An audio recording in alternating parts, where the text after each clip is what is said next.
Okay. Ephesians chapter 4. No, chapter 4 verses 3 to 6. So let me read again, no, sa ESV translation. Sino po nagsulat po ng Efeso? Apostle Paul, para sa mga taga Efeso, no? So sabi rito sa ESV translation, eager to maintain the unity of the Spirit in the bond of peace. For there is one body and one Spirit, just as you were called to the one hope that belongs to your call. Next. Next slide natin na. Yan. 5. One Lord, one faith, one baptism, one God and Father of all, who is over all and through all and in all. So ngayon po sa umagang ito, mga kapatid, ang pinakatema po ng ating the 32 years na anibersaryo ay pinamagatang, makibasa po? In unity we serve, in Christ we stand.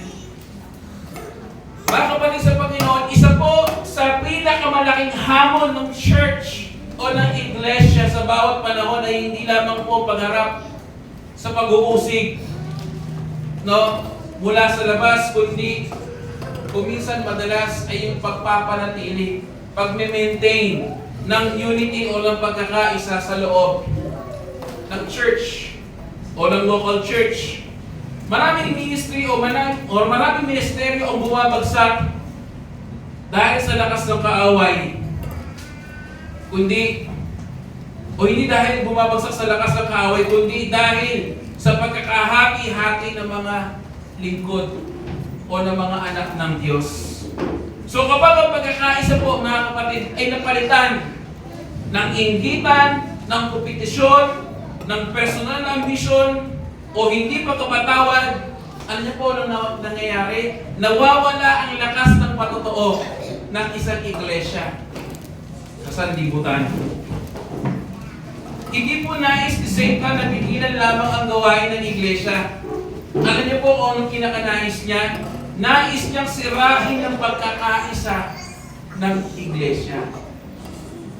Gusto niyang madivide, gusto niyang masira, gusto niyang ma-destroy ang church. Kaya tandaan po natin ang isang iglesyang nagkakawatak-watak ay nawawalan ng bisa sa mission na ipinagkatiwala sa atin ng ating Panginoong Hesus Kristo. Ngunit, ang tunay po at totoong pagkakaisa ay hindi nilikha ng tao kundi pinagkaloob ng Diyos sa pamamagitan po ng Espiritu Santo. Kaya, ang tungkulin po ng bawat mananampalataya ay hindi po, mga kapatid, take note, ang tungkulin ng bawat mananampalataya ay hindi gumawa ng pagkakaisa, kundi ingatan ang pagkakaisang ipinagkaloob ng Diyos sa atin. Kaya dito po sa Ephesians, sa ating teksto, malinaw po na ipinapakita po ni Apostle Paul o ni Apostol Pablo ng iglesia ay tinawag upang mamuhay bilang isang katawan na naglilingkod sa ating Panginoon. Remember that Christ is the head and we are the body. So malinaw po yan. Magkasama at naninindigan sa ating Panginoon sa Kristo sa gitna ng isang nahahating mundo. Kaya tandaan po natin ang tunay na paglilingkod, mga kapatid, ay nagiging makapangyarihan lamang kapag ang bayan ng Diyos o mga sumasampalataya sa Diyos ay nagkakaisa sa gospel, sa ebanghelyo ng ating Panginoon. Siyempre, sa ating pong Panginoong sa Kristo. Now, para po mas maunawaan po natin yung ating pong teksto at yung ating message ng Lord, na hindi po message si Pastor, kundi message ng Lord na in unity we serve, in Christ we stand. Let's go back muna sa biblical background. Ang aklat po ng Efeso o Ephesians po, mga kapatid, ay isinulat po ni Apostol Pablo nung siya po ay nakakulong na sa Roma. Okay? Ibig sabihin, ulitin ko po, sinulat niya ito habang siya po ay nasa kulungan na, nasa pihitan na doon sa Roma. So kung papasinin po natin yung unang mga talata o yung unang mga chapters ng Efeso, yung unang 3 chapter, malinaw po na ipinaliwanag po ni Apostol Pablo ang dakilang katotohanan patungkol sa kaligtasan. No? Na ang kaligtasan, ito po ay biyaya ng Diyos. At makikita rin din natin dyan ang pagkakaisa ng mga Hudyo at Hintil sa pamamagitan ng ating Panginoong Jesucristo. Kaya po, pagdating po doon sa chapter 4, dyan po sa ating teksto, dyan po makita po natin, lumipat si Apostol Pablo ng pagtuturo mula po doon sa doktrina patungkol sa kaligtasan. Ibinaling niya yung kanya pong aral patungkol naman po sa praktikal na pamumuhay bilang isang mananampalatayang Kristiyano. Kaya dito po makita po natin ang unang panawagan po, mga kapatid, ni Apostol Pablo na na sila po, yung mga early Christian po, way back po doon sa Efeso, na sila po ay mamuhay ng meron pong kabanalan at mamuhay ng karapat-dapat ayon po sa pagkatawag ng Diyos sa kanila. So bahagi po ng karapat-dapat po na pamumuhay na kung saan ay pagsikapan dapat nila. Ano po yung dapat nilang pagsikapan? Pagsikapan nila, ingatan ang pagkakaisa sa Espiritu Santo. Yung bond of peace. Kaya ang iglesia po ng Efeso ay binubuo. Ang iglesia po ng Efeso, mga kapatid po, ay binubuo ng maraming taong o magkakaibang mga pinagmulan na tao. Iba't ibang kultura, iba't iba ang karanasan. Pero sa kabila po nito, mga kapatid sa Panginoon, malinaw po ang turo ni Apostol Pablo na na ang kanilang unity, ang kanilang pagkakaisa ay nakabatay hindi sa kanilang pagkakapare-pareho bilang tao, kundi ito po ay nakabatay sa kanilang pagkakaisa kay Kristo nating Panginoon. At kung papasanin din po natin, 7 beses po inulit ni Apostol Pablo at ginamit ang salitang one. Napansin niyo po ba? Upang ipakita ang ipakita na ang pundasyon ng iglesia ay ang iisang Diyos at iisang ebanghelyo. At ang diin po ng talata o yung pinaka-emphasize po ng talata po natin sa umagang ito ay malinaw na na ang iglesia ay nagiging matatag lamang. Ang church ay nagiging matatag lamang, mga kapatid, kapag nananatili itong nagkakaisa. Hindi kay pastor, hindi kay leader o kung sino man, kundi nananatili nagkakaisa kay Kristo Jesus na ating Panginoon. Amen? Now, what's the core problem here? Sa next slide po na. What's the core problem here, mga kapatid sa Panginoon? Ang pangunahing suliranin ng tao, mga kapatid, ay ang makasalan ng puso na inuuna ang sarili kaysa sa kaluwalhatian ng ating Panginoong Jesucristo. At dahil dito, madaling magkaroon ng alitan, inggitan, pagmamataas at pagkakababahagi sa loob ng church o sa loob ng iglesia. Kaya sa halip na maglingkod bilang isang katawan, hindi ba't madalas na inuuna kung minsan natin ang ating mga sariling opinyon, posisyon, kagustuhan, kapakanan.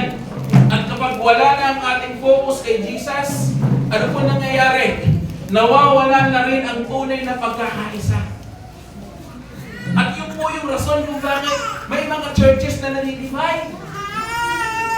No? Ang ugat ng pagkakahati-hati ay hindi ang pagkakaiba ng personalidad natin o nila, kundi ang kakulangan sa pagkapasakop sa ating Panginoong Jesucristo. That's the very reason why kung bakit may mga churches na imbis na mag-multiply, nadi-divide. Kasi nawawala na po yung tunay na pagpapasakop sa ating Panginoong Jesucristo. Kung lahat po tayo rito ay tunay na nagpapasakop sa Panginoon, sa tulong at biyaya ng Lord, mapapanatili ang pagkakaisa sa loob man o labas ng church o ng iglesia. So kung ang ugat ng ating problema, mga kapatid, ay ang mga makasariling puso na sumisira sa pagkakaisa, kailangan po nating makita ang dakilang katotohanan na itinuturo po ni Apostol Pablo na na ang tunay na pagkakaisa ay hindi gawa ng tao, kundi bunga, uulitin ko po, bunga ng ating pakikipag-isa sa Panginoon. Kaya kahit anong pilit natin na magkaisa, kung hindi si Lord ang sentro at dahilan at inspirasyon mo para mapanatili ang pagkakaisa na sinasabi kanina pa, mahirap. Kaya tandaan po natin, mga kapatid, for our central proposition, sa next slide na, tandaan natin, sa panak. The Lord calls His church to what? To preserve the unity He has given. No? Serve one another in love and stand together in Christ because our unity is grounded in Him alone. Tatagalogin ko po tinatawag ng Panginoon ang kanyang iglesia. Sino po yun? Tayo. Na ingatan ng pagkakaisang ibinigay niya. Maglingkod tayo sa isa't isa ng may pag-ibig at manatiling matatag kay Kristo na ating Panginoon sapagkat sa Kanya lamang nakasalig ang ating tunay na pagkakaisa. So kung ang ating pagkakaisa po pala, mga kapatid, ay kaloob ng Diyos, kailangan pala muna natin makita ang unang katotohanan na tinuturo ng ating teksto. At dito po tayo papasok sa unang mensahe ng Lord. Sa next slide na. Pakibasa po.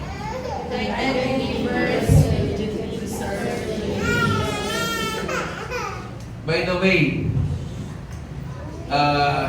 yung sermon ko po, i-keep natin, i-note natin kasi mamaya po may kinalaman ito sa palaro po ni Mrs. Mamaya. So, yung mga points, yung mga take down nyo. Kasi magagamit nyo po ng malakihan mamaya sa team building. Okay po? Parang nalungkot na. Opo ha, wala pong hindi po si Pastor magtuturo. Kaya po dapat mag-take down kayo. Okay. United believers diligently preserve the unity of the Spirit. Remember this, mga kapatid, sa next slide na. True Christian unity is preserved through helpful love and faithful commitment to one another. So ang tunay po na pagkakaisang Kristiyano ay napapanatili sa pamamagitan ng mapagkumbabang pag-ibig at tapat na pagmamalasakit sa isa't isa.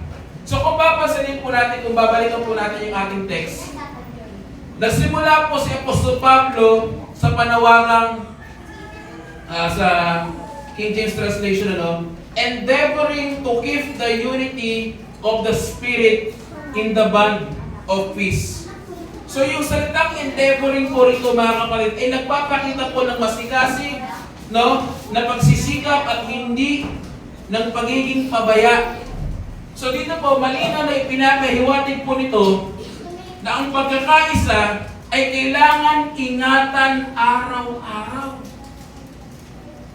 Hindi lamang po dapat mapanatili ang pagkakaisa ng church tuwing Sunday o tuwing may mga fellowship, kundi bilang katawan ng ating Panginoon Jesucristo, dapat pinapanatili natin yung pagkakaisa na yun araw-araw.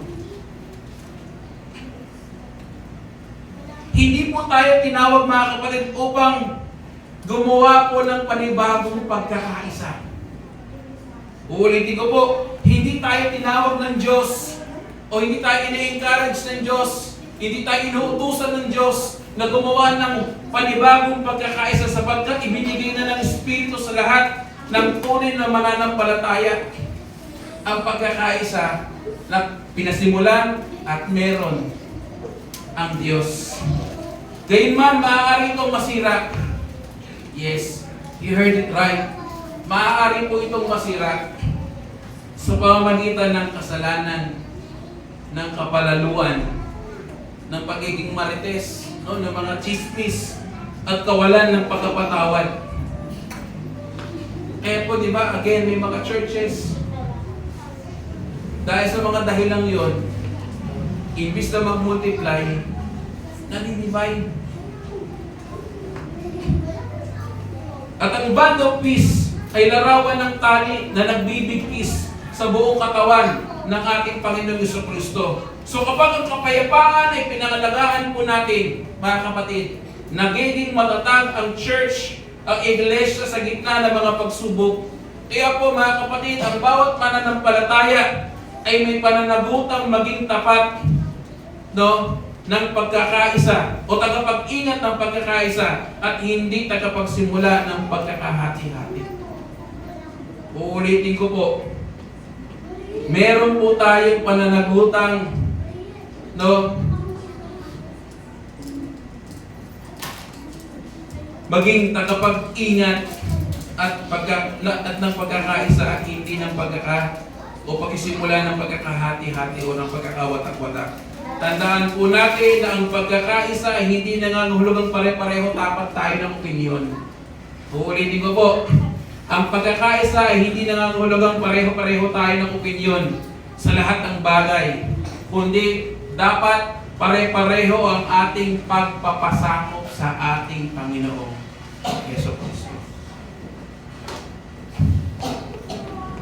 Kapag si Kristo, tandaan po natin na kapag si Jesus ang sentro ng church, ang ating paglilingkod ay nagiging mas mabisa at ang pangalan ng Diyos ay mas higit na naluluwal atin. Kaya dapat ang sentro ng church o ng pamilya natin dito sa Golden City World Mission Church ay hindi ang pastor. Dapat si Jesus. Hindi ang mga leaders. Hindi ang kung sino man. Dapat si Jesus. Amen. Dapat lagi natin binabalik sa Kanya ang lahat ng pasasalamat, lahat ng acknowledgement, lahat ng papuri, pagsamba, ay dapat lahat sa Panginoon. Tandaan po natin, mga kapatid. Sa next slide na. Pakibasa po, mga kapatid. God is glorified and His people choose peace over pride and unity over personal preference. So, naluluwalhati ang Diyos, mga kapatid, kapag pinipili natin o pinipili ng Kanyang bayan o tayo ng mga sumasampalataya ang kapayapaan kaysa sa kapalaluan at ang pagkakaisa kaysa sa pansariling kagustuhan. Sino po nakakita na ng orchestra? Nakita na po ba kayo o nakapanood na kayo sa video, no? O sa online? May idea po ba kayo yung iba? Alam niyo po ba yung orchestra? Ang isa pang orchestra, mga kapatid, ay binubuo ng iba't ibang uri ng instruments. Tama po? So, hindi pare-pareho ang tunog nila. Tama po? Diba? May violin, trompeta, tambol, so forth and so forth. Di ko na isa-isahin, ano? Kasi maraming instruments. Ngunit kapag ang lahat ay sumunod sa iisang konduktor, lumilikha sila ng isang magandang himig. Katulad po kanina. Di ba? Sa ating pag-aawitan. So kapag ang bawat isa po, mga kapatid, ay gustong sundin ang sarili nilang ritmo, anong mangyayari? Nagiging ingay na lang ang dating ng musika. So ganun din po sa church, mga kapatid sa Panginoon. Iba-iba ang ating kaloob at personalidad. Ngunit, tandaan po natin na kapag si Jesus ang ating sinusunod, nagiging maayos at makapangyarihan ang ating paglilingkod sa Diyos. Amen. Kaya malinaw po yung sinasabi niya sa John. No? Sa next slide na. Pakibasa po mga kapatid.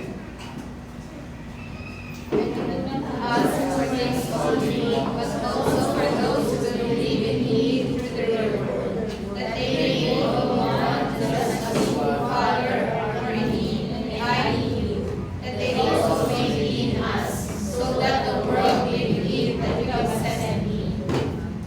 The glory that you have given me, I have given with them, that they may be one in us as you are one. I in them, and you in me, that they may become perfectly one, so that the world may know that you sent me and love them even as you love me. Amen. Papuri sa pagbabasa ng salita ng Panginoon. So dito po sa John, chapter 17, verses 20 to 23, malinaw po mga kapatid na ipinanalangin ni Jesus na ano po, na ang kanyang mga alagad ay maging isa. So kung paano siya at ang Ama ay iisa, mga kapatid, malinaw po mga kapatid ko sa Panginoon, ay pinapakita nito na mahalaga sa Panginoon ang pagkakaisa ng kanyang iglesia.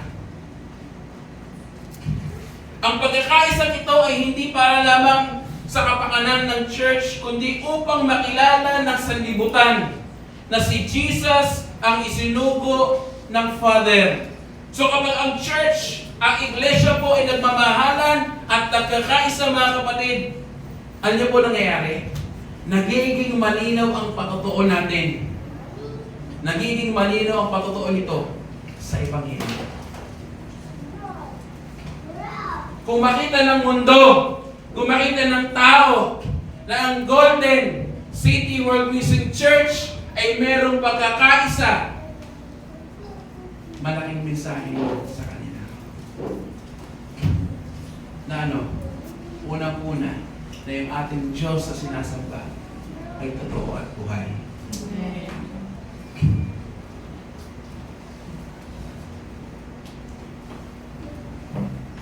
Kaya tandaan po natin mga kapatid, sa next slide po na. Pakibasa po mga kapatid.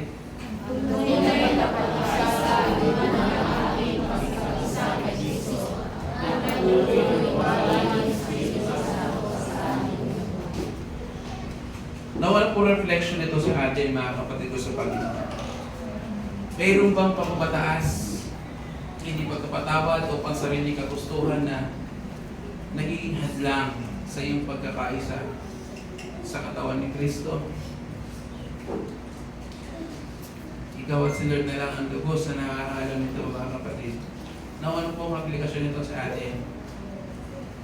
Una, serve one another with humility. Tandaan po natin mga kapatid ko sa Panginoon, ang bawat ministeryo sa iglesia ay pagkakataong maglingkod at hindi upang magpasikat. Ulitin ko po, ang bawat ministeryo sa iglesia ay pagkakataong maglingkod at hindi upang magpasikat.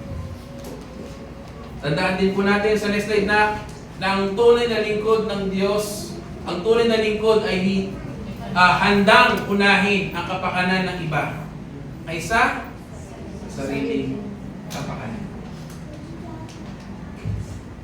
So kapag tayo po ay nagpapakumbaba o mapagkumbaba mga kapatid, mas madali po tayong magpatawad at makipagkasundo. Sapagkat ang mapagkumbabang puso ay nag-iingat ng kapayapaan sa loob ng church o sa loob ng iglesia. At tandaan po natin, ang pinakamalaking halimbawa po natin dito ay si Kristo mismo. Si Kristo mismo ang ating halimbawa ng mapagkumbabang paglilingkod. Kaya mga kapatid, sa bawat pagkakataon, naway piliin po nating laging maglingkod ng may pag-ibig at kababahang loob. Tulad po ng ating Panginoong Jesucristo. Hindi ko nahahabaan pa dyan. Ikalawa, protect the unity of the church. Mahalaga pala yan. Amen? Alam niyo po mga kapatid, malaki po ang pananagutan natin to protect the unity of the church. Hindi po tayo dapat ganire o ganito. No, na kapag nasa labas tayo ng church, may kakilala tayong ibang Christian na nag-church sa iba, alam mo sa amin, ganito. Hindi din namin ganito, yung pastor namin mataba. Yung napatawa ko lang kayo. Yung ganito kasi sa amin, no? Sa inyo ganito pala. Healthy kaya yun? Hello? Tingin po ba natin kung halimbawa, no? Huwag naman sana. Kung halimbawa ganun tayo, tingin niyo po ba nakakatulong tayo sa church? Hindi po. Alam niyo po, sa mga ganung issue, nag-create na tayo ng division. No? Ang mangyayari niyan, baka makapanghawa ka pa sa iba, sa ibang kapatiran. Ay hindi, mas maganda pala doon sa kabila. Lipat na lang tayo doon, sis, bro. Hindi po ganun, mga kapatid. Again, isa sa mali na dapat nating ginagawa bilang katawan ng ating Panginoong Jesucristo is to protect the unity of the church. Iwasan ng chismis, iwasan ng pagkakampi-kampi, at ang mga salita ng dudulot ng pagkakahati sa halip. Ano pong dapat natin gawin? Maging tagapagtaguyod dapat tayo ng kapayapaan at ng pagkakasundo-sundo sa church. So kapag merong alitan, sikapin natin ayusin iyon ayon sa salita ng Lord. At huwag natin hayaan ng maliit na bagay na hindi pagkakaunawaan ay lumaki at makasira at maka-apekto sa iba. Tandaan po natin mga kapatid na ang iglesyang nagkakaisa, ang church na nagkakaisa ay nagiging malakas na saksi again ng ebanghelyo. Kaya po naway ingatan po natin ang pagkakaisang pinasimulan at ipinagkaloob ng Diyos sa atin. Kaya tandaan po natin sa next slide na, the unity in the church is preserved when believers humbly serve one another for the glory of our Lord Jesus Christ. Ngunit mga kapatid, ngunit hindi lamang po tayo tinawag ng Diyos upang ingatan ng pagkakaisa. Naniniwala po ba kayo? Na hindi lang yon ang pagkakatawag sa atin ng Lord na ingatan ang unity, kundi itinuturo rin ng ating pong teksto na ang ating pagkakaisa ay nakaugat sa iisang Panginoon. Amen? At dito po tayo papasok sa ikalawang mensahe ng ating Lord sa umaga nito. Pakibasa po. Christ is the unshakable foundation of our unity. Christ is the unshakable foundation of our unity. Tandaan po natin to sa next slide na, the church stands together because Christ alone is our Lord, our faith, and our hope. Ang church o ang iglesia ay nanatiling matatag sapagkat si Kristo lamang ang Panginoon o ating Panginoon, pananampalataya at pag-asa. So kung babalikan natin muli yung ating teksto, kung papasanin niyo po, no, yung sinabi po ni Apostle Paul, pagkatapos utusan ni Apostle Paul na yung iglesia ay dapat ingatan ng unity o ang pagkakaisa, ibinigay pa po ni Apostle Pablo ang dahilan nito. Katulad po na sinabi ko kanina, di ba? 7 beses na merong inulit si Apostle Pablo. Ano po yung salitang yun? 1. 7 ulit niyang binanggit ang salitang 1. Mayroong isang katawan, may isang espiritu, may isang pag-asa, may isang Panginoon, isang pananampalataya, isang bautismo, at isang Diyos at Ama ng lahat. So kung titignan po natin, no, paulit-ulit, no, na salitang ito po ay nagpapakita ng ating pagkakaisa ay may matibay na pundasyon. At ang kagandahan po nito, mga kapatid, excuse me, hindi ito nakasalalay sa kahit anong kultura o sa kahit anong edad o sa kahit anong katayuan natin sa buhay o personalidad. Ang sentro ng lahat ay si Jesus, ang ating isang Panginoon. Dahil isa ang ating tagapagligtas, mga kapatid, iisa rin dapat ang ating misyon at layunin. Yun yung Great Commission. Amen? Matthew 28:19-20. Ayun na lang po magbuklat nun. Yung po yung mandato ng Lord sa atin. Go and what? Make disciples. Hindi ko yung misyon, kundi yun ang mandato na iniatang ng Diyos sa buhay ng bawat isa sa atin. So ang church o ang iglesia ay maaaring magkaroon ng iba't ibang gawain, ngunit iisa lamang ang hari ng ating pinaglilingkuran. So kapag ang church ay nananatili tayo nakatingin sa Panginoon, hindi madaling masisira ang ating samahan. Kaya tandaan po natin, sa next slide na, ang iglesyang nakaugat kay Kristo ay nananatiling matatag sa gitna ng anumang pagsubok. At kitang-kita ko po yun dito sa atin. Yung upside downs ng golden. Pero sa kabila ng yun, sino po nagpanatili? Ang Diyos. Hindi ang kahusayan ng sino man, ang Panginoon. Kaya katulad po ng sinabi ko kanina, dapat ang lahat ng papuri ay sa Panginoon. Hindi sa kung sino mang pastor na itinalaga ng Diyos dito. Hindi rin sa kung sino ang leaders ang meron dito. Kung sino man. Ang Lord palagi. Amen? So tandaan din po natin, mga kapatid, sa next slide na rin na, the stronger our devotion to Christ, the stronger our unity with one another. So habang tumitibay ang ating debosyon sa ating Panginoon sa Kristo, mga kapatid, lalo rin po tumitibay ang ating pagkakaisa sa isa't isa. Sino po nakakita na ng sinulid? Okay. Salamat, may nakakita. Kala ko hindi pa nakakita yung sinulid. Dito, papaplas ko sana dito eh. No? Ang isang sinulid po, alam po napansin ninyo? Po? Mahaba. Marupok. Parang wala naman siguro marupok dito no, sa pag-ibig. No? Ang maraming sinulid po na magkakahiwalay ay madaling mapatid. Tama?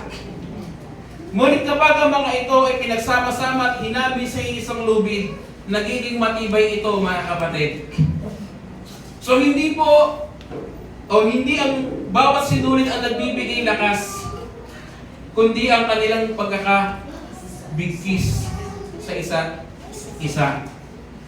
Alam niyo po, mga kapatid, ganun din ang church. Ang ating katatagan ay hindi dahil sa ating sariling kalakasan o lakas, kundi dahil tayo po ay nakabigkis kay Jesus. Amen? Kaya po malinaw po yung sinasabi po ni Apostle Paul sa Colosas. Sige po, pakibasa po yung Colosas.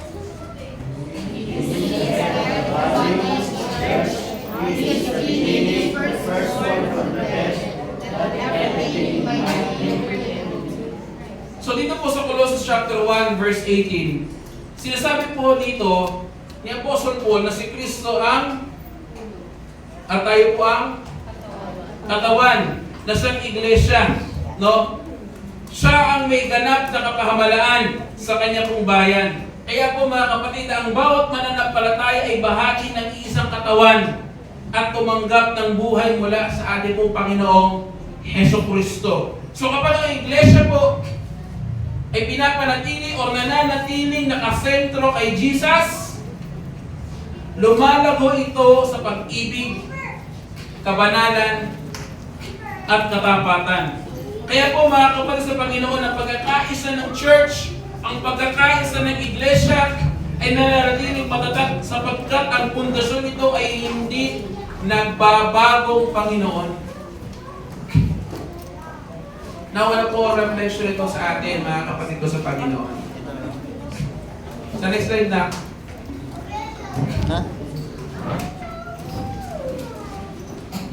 Ang iyong katapatan ba ay higit na nakatuon sa mga personalidad at tradisyon o kay Yesu Kristo na siyang ulo ng iglesia? Ayan po, sige po. Dito po, may mga buwan pa po. No? Sige, kunin mo na lang din yung buwan dun sa baba.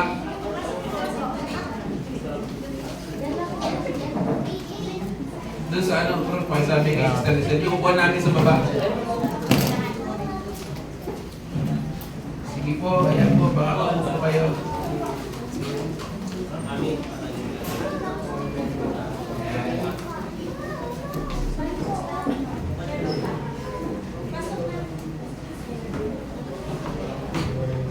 Ayan, yung iba po, puna lang po muna sa maliling na upuan. Now, okay. Now, ano pong aplikasyon ito sa atin, mga kapatid ko sa Panginoon? Next slide na. Una, stand together in Christ. So dito po, harapin ang mga hamon. O harapin po natin ang mga hamon bilang isang pamilya ng pananampalataya. At manalangin para sa isa't isa. At suportahan ang bawat kapatid sa kanilang paglilingkod sa Panginoon. Tandaan po natin, ang pagkakaisa ay lalo tumitibay kapag sabay-sabay po natin dinadala ang ating mga pasanin sa ating pong Panginoon. Kaya, huwag po natin hayaan ang mga pagkakaiba ay maging dahilan ng paghihiwalay sa ating pong Panginoon Jesucristo. Tayo po ay iisang katawan, kaya po dapat manatili tayong magkakasamang naninindigan para sa Kanyang kaluwalhatian. Sige po, dito po sa unahan po. Yan po, meron pa po rito. Ikalawa, keep Christ at the center of every ministry. So tandaan po natin mga kapatid sa Panginoon na sa bawat programa, gawain at desisyon ng church, tiyakin po natin na si Jesus dapat ang laging sentro. At tandaan po natin na ang layunin ng ministry ay hindi ang palakihin ang pangalan ng kung sino man, kundi dapat itaas ang pangalan ng ating pong Panginoong Jesucristo sa bawat ministeryo. At kapag si Jesus po ang sentro, ang pag-ibig at pagkakaisa, mga kapatid, sa loob ng church ay lalong lumalalim. Kaya ang bawat paglilingkod po ay nagiging pagsamba sa Kanya. At tandaan po natin na ang iglesyang nakasentro kay Jesus Christ ay magiging matatag hanggang sa Kanyang muling pagbabalik. Tandaan po natin, sa next slide na, Christ is the foundation of our unity. Therefore, together we stand for His glory. Tandaan po natin mga kapatid, ang pagkakaisa ng church, ang pagkakaisa ng iglesia ay hindi bunga ng ating kakayahan. Malinaw po sinasabi ng Lord, kundi ito po ay bunga ng biyaya ng Diyos na nagbubuklod sa atin. Kaya before I end this message, malinaw po sa Efeso chapter 4 verses 3 to 6. Ito po ay malinaw na nagtuturo na ang church, na ang iglesia ay tinawag upang ingatan ang pagkakaisang ibinigay ng Espiritu Santo at manatiling matatag sa ating pong Panginoong Jesucristo. At tandaan po natin, sa next slide na ang tunay na paglilingkod ay hindi nagmumula sa individual na kakayahan, kundi sa isang pusong nagpapasakop sa isang Panginoon. Kaya habang tayo po mga kapatid ay nagmamahalan, nakapatawaran, naglilingkod, ng magkakasama bilang isang katawan ng ating Panginoong Jesucristo, na ipapakita po nito, na ipapakita natin ang kapangyarihan ng Ebanghelyo o ng Gospel sa mundo. Kaya tandaan po natin, sa next slide na, ang pagkakaisa o ang ating pagkakaisa ay hindi optional. Ito po ay malinaw mga kapatid. Ito po ay malinaw na utos ng Diyos. Kaya bilang church, bilang iglesia, patuloy tayong maglingkod ng nagkakaisa at naninindigan kay Kristo sa lahat ng panahon. Kaya po, ang pagkakaisa ng church mga kapatid ay naging posible lamang dahil sa Panginoong Hesukristo. Siya ang bumuwag sa pader na naghihiwalay sa pagitan ng makasalanan at ng Diyos at maging sa pagitan ng mga mananampalataya sa pamamagitan ng kanyang dugo sa krus. Ayon po sa Efeso chapter 2 verse 13 to 16. Tignan niyo na lang po sa inyong mga Biblia. Siya ang isang Panginoon, siya ang ulo ng iglesia at pinagmumula ng ating pong buhay. At dahil po sa kanyang kamatayan at muling pagkabuhay, mga kapatid, tayo ay naging isang katawan at naging isang pamilya sa pananampalataya sa Kanya.